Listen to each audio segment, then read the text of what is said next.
असं आहे की ऑपरेशन टायगर, ऑपरेशन तुतारी, एक दिवस ऑपरेशन कमळ सुद्धा होईल आपापसातच. आपाप काल तामिळनाडूमध्ये टीव्हीके पक्षाचे आमदार फोडण्याचा प्रयत्न झाला. 35-35 होते. 35-35. पश्चिम बंगालमध्ये तृणमूल काँग्रेसच्या आमदारांनी खासदारांवरती हल्ले सुरू आहेत. या देशाचं राजकारण इतक्या खालच्या पातळीवर नेऊन ठेवलं आहे भारतीय जनता पक्षानं की भविष्यामध्ये हे सांगावं लागेल की या देशात केव्हा तरी लोकशाही होती. आता आपण जे काय म्हणतो ऑपरेशन तुतारी, आता ह्याच्यावरती मी काय बोलू. डॉक्टर अमोल कोल्हे यांनी जर असं विधान केलं असेल तर ते दुर्दैव आहे. मी त्यांना ओळखतो. ते छत्रपती संभाजीराजांची भूमिका करतात. सध्या महात्मा फुल्यांच्या भूमिकेत आहेत. छत्रपती संभाजी आणि महात्मा फुले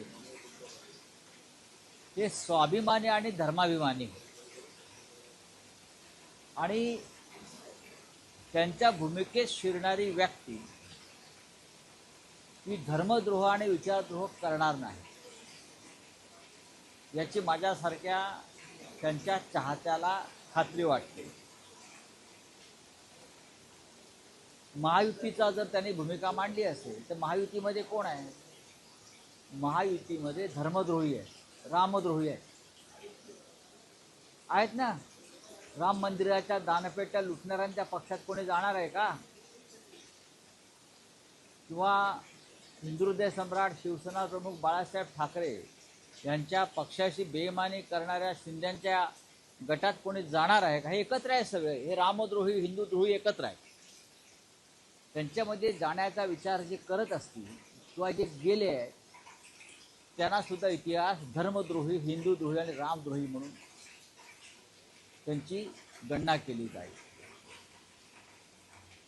कोणत्या अर्थानं कोल्हे बोललेत मला माहीत नाही, पण कोल्हे हे जेव्हा शिवसेनेबरोबर होते तेव्हा त्यांनी शिवसेनेत निष्ठेने काम केलं. मग माननीय शरद पवार साहेबांबरोबर गेले तेव्हा त्यांच्याबरोबर ते काम करत आहेत.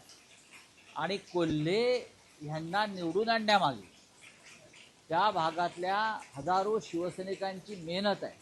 हे जिल्हाप्रमुख आहेत पुण्यातले आमचे, बरं का, रामदास आबा धनवडे. त्यांना विचारा की कोल्ह्यांना निवडून आणण्यामध्ये मूळचा तो मतदारसंघ शिवसेनेचा, फक्त अमोल कोल्हे आहेत, संभाजी महाराज आहेत आमचे पडद्यावरचे, म्हणून आम्ही सगळ्यांनी त्यांना मनापासून त्यांचं काम केलं. त्याच्यामुळे अमोल कोल्हे यांनी जरी काही वक्तव्य केलं असलं तरी ते मूळ पक्षातच राहतील याच्याविषयी माझ्या मनात शंका नाही. आणि मुळात ती जागा महायुतीची नाही, ती मूळ जागा शिवसेनेची आहे, उद्धव बाळासाहेब ठाकरे. आणि ती जागा जिंकण्याची क्षमता फक्त आमच्यामध्येच आहे का? बरोबर ना? हां, आमचा साधा शिवसैनिक सुद्धा ती जागा जिंकू शकेल असा तो मतदारसंघ आहे. आणखी एक विषय होता. राज ठाकरेंनीही काल ठाण्यात पक्षांतर केलेल्या खासदारांवर अत्यंत कठोर शब्दात टीका केली. अत्यंत कठोर, योग्य शब्दात केली. त्यांचं म्हणणं असं आहे की प्रश्न हा विकत घेणाऱ्यांचा नाही तर विकले जाणाऱ्यांचा आहे. नक्कीच. आणि देहविक्री जर होणार असेल तर गिराईक तर असणारच ना. राजकारणाचा जो गोलपिठा केलेला आहे, कोणी केला राजकारणाचा गोलपिठा? महाराष्ट्राच्या राजकारणाला प्रतिष्ठा होती. महाराष्ट्राच्या राजकारणाला एक विचार प्रवाह होता, विविध विचारांचे लोक होते, पण महाराष्ट्रासाठी ते एका प्रवाहात सामील होत होते.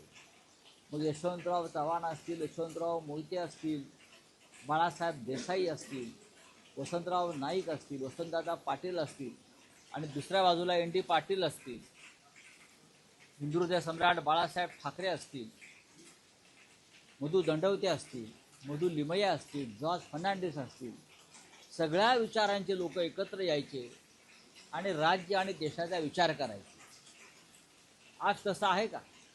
आज फक्त जी वकवक सुटलेली आहे सत्ताधाऱ्यांना पक्ष फोडण्याची, ऑपरेशन करण्याची, एक दिवस यांचं ऑपरेशन कधी होईल त्यांनाच कळणार नाही.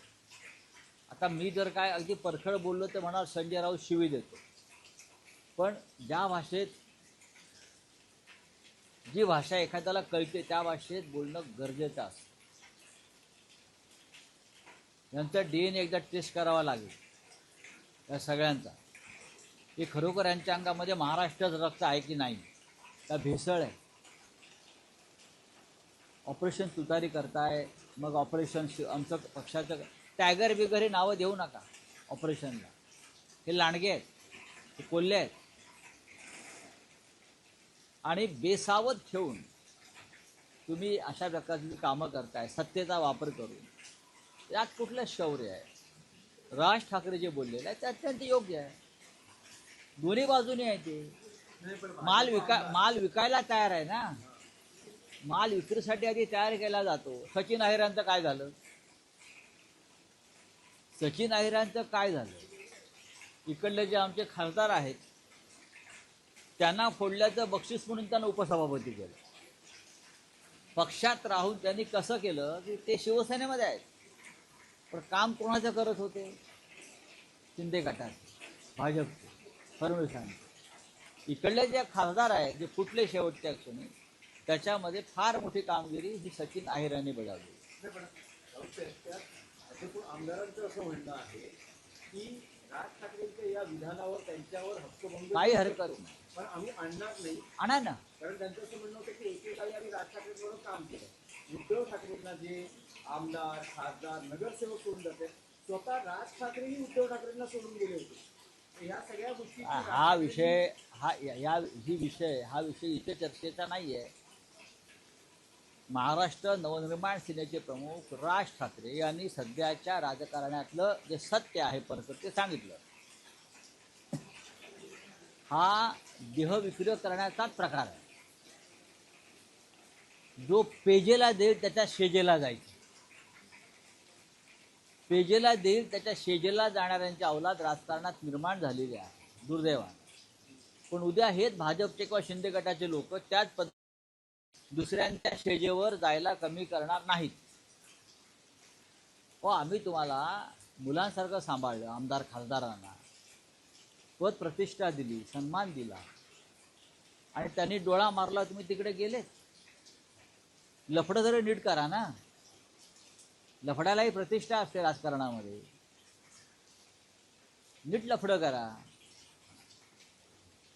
बोला. आणखी एक विषय होतं की सचिन अहिर यांची उपसभापतीपदी बिनविरोध निवड झाली आहे.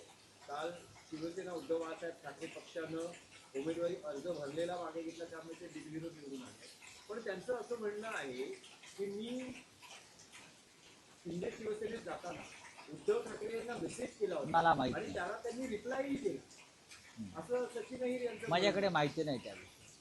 का उद्धव ठाकरे म्हणाले जा म्हणून? उत्तर काय ते सांगा ना. उत्तर काय ते सांगा. की सन्मान्य उद्धव ठाकरे असं म्हटले का वा वा वा वा छान छान सचिन अहिर तुम्ही उत्तम निर्णय घेतलात, हा असं बोलले का ते? त्यांची कुठेतरी व्यथा वेदना असेल ती त्यांनी व्यक्त केली असेल.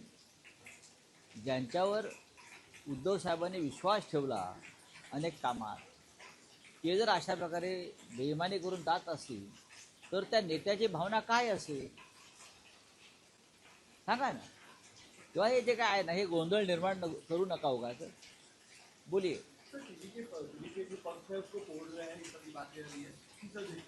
अभी मुझे तो लगता है एक दिन अमित शाह जी और मोदी जी एक साथ बैठकर दोनों को पूछेंगे, चलो मैं तुमको फोड़ता हूँ, तुम मुझे फोड़. बाकी कोई बचेगा ही नहीं ना फोड़ने के लिए. पार्टी दोनों ही फोड़ेंगे एक दूसरे को.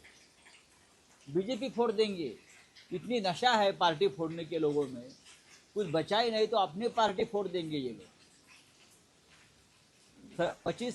35 करोड़ का खेल वहाँ हो गया. तमिलनाडु में 15 विधायक टीवी के पार्टी के तोड़ने की कोशिश की सरकार गिराने के लिए। ये लोगों को चैन नहीं है, ये लोगों को नींद नहीं आती। अगर किसी को नहीं तोड़ा एक दिन तो उनको नींद नहीं आती। क्या कर सकते हैं? देश का लोकतंत्र इतने स्तर तक नीचे गिरा है। कभी आने वाले पीढ़ी को बताना होगा कि इस देश में कभी लोकतंत्र था। विपक्ष इसमें कुछ कर नहीं रहा है, कुछ क्या नहीं करना? विपक्ष क्या करेगा? विपक्ष क्या करेगा? आप सेंट्रल एजेंसी और पैसे का इस्तेमाल करके उनकी पार्टी तोड़ रही है, तो विपक्ष क्या करेगा? मैंने पहले भी बोला है, जिस दिन ये लोग सत्ता में नहीं रहेंगे और ये सेंट्रल एजेंसी हमारे पास आएगी तो बीजेपी के 10 टुकड़े हो जाएंगे, वो भी 10 मिनट में। वो भी 10 मिनट में एक भी पार्टी नहीं बचेगी, ना शिंदे बचेगी, ना अजित पवार गुट बचेगा, ना बीजेपी बचेगी। 1 घंटे के लिए ईडी सीबीआई हमारे पास दे दो। बहुत आसान है अभी। करप्शन बिल आ रहा है, जैसे पीएम और पीएम दोनों की हिरासत में लिया जाएगा। क्या लगता है कि ये राजनीति होगी? उससे पहले पीएम के खिलाफ एफआईआर लॉन्च करना पड़ेगा। कोई करेगा? इतना करप्शन हो रहा है देश में। मंत्रियों के खिलाफ, धर्मेंद्र प्रधान के खिलाफ एफआईआर लॉन्च करो, बाद में ये बिल लाओ ना। इस देश में प्रधानमंत्री के खिलाफ जो अपराध किए हैं, करप्शन, पूरा देश बेच दिया है, लोकतंत्र खत्म कर दिया है। प्रधानमंत्री के खिलाफ कोई अपराध या मुकदमा कोई दायर करेगा तो ही ये बिल का फायदा है, नहीं तो क्या फायदा? नहीं तो अपोजिशन को अंदर डाल देंगे आप।